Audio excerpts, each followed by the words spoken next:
Hello everyone, welcome to Chanakya Academy Patna. Topic of the day session. आज के इस topic of the day session में हम लॉ कमीशन ऑफ इंडिया के बारे में बात करने वाले हैं।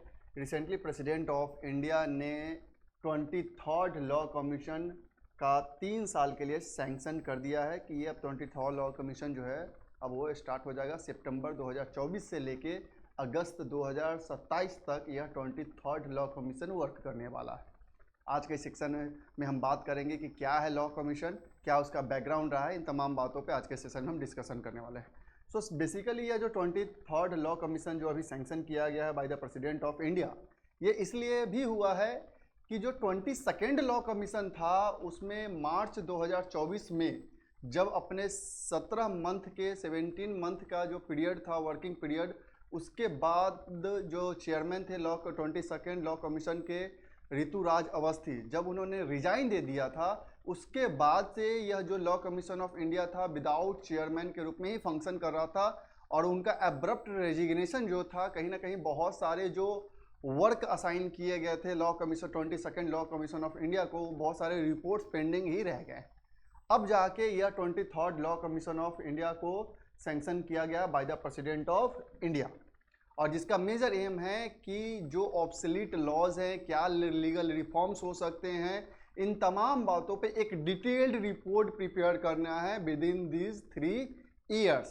अब सबसे पहले हम लॉ कमीशन ऑफ इंडिया की बात करते हैं तो यह एक नॉन स्टेटरी बॉडी है, constituted by a notification of government of India by the ministry of law and justice. It is constituted with definite term of reference to carry out research in the field of law, and the commission make recommendation to the government as per its term of reference। तो जैसा कि 23rd law commission को ये चीज़ें assign की गई है कि क्या लीगल रिफॉर्म्स हो सकते हैं, कि जो ऑब्सोलीट लॉज हैं उसे क्या रिफॉर्म करने चाहिए, क्या न्यू लॉज लाए जा सकते हैं। इन तमाम बातों पे एक रेफरेंस दिया गया है। अब यह 3 साल के पीरियड में 23rd लॉ कमीशन जो है इन चीज़ों पे वर्क करेगी। It function to the ministry of law and justice as an advisory body. History की बात करते हैं तो first pre independence law commission establish किया गया था in 1834 by the British government in India. It was establish by the charter act of 1833 and chaired by Lord Macaulay. And the first law commission of independent India was establish in 1955 under the chairmanship of former attorney general of India C. Stalwart। This commission was created for a period of 3 years and this practice has persisted ever since then, resulting in the reconstitution of law commission every 3 years by the executive orders। और ये अब जो है यह 23rd law commission है after independence की अगर हम बात करते हैं तब।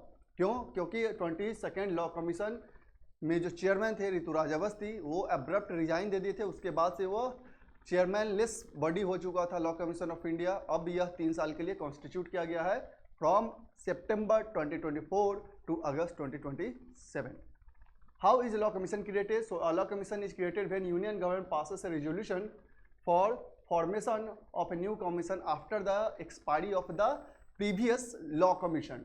After the resolution is passed, president give assent to it, government has the liberty to choose the chairperson of the new commission। और ये गवर्नमेंट के ऊपर में, सेंट्रल गवर्नमेंट के ऊपर में निर्भर करता है कि किसे वह चेयरमैन के रूप में नियुक्त करते हैं।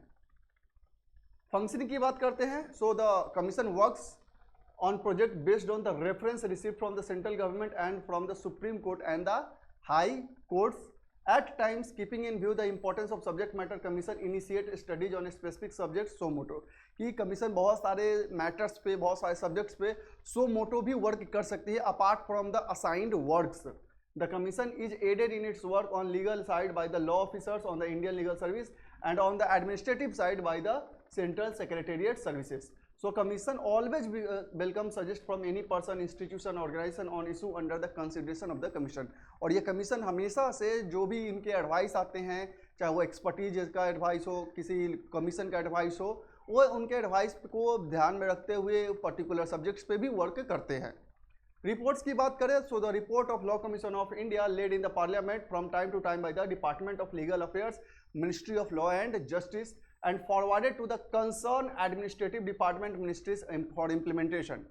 Apart from that, they are also acted upon by the concerned department ministries depending on the government decision, and invariably the report are cited in the courts, parliamentary study committee and the academic and public discourse। So basically क्या कर रहे हैं कि ये overall जो reports अपना तैयार करते हैं उसे रिस्पेक्टिव डिपार्टमेंट्स को वो भेजा जाता है, उसी पे वो वर्क किया जाता है। दैट्स वाई यह लॉ कमीशन ऑफ इंडिया जो है अभी न्यूज में बना हुआ था, क्योंकि रिसेंटली प्रेसिडेंट ऑफ इंडिया ने इसे सैंक्शन कर दिया है 23rd लॉ कमीशन को, जो कि 3 साल के लिए वर्क करेगा, सितंबर 2024 से अगस्त 2027 तक।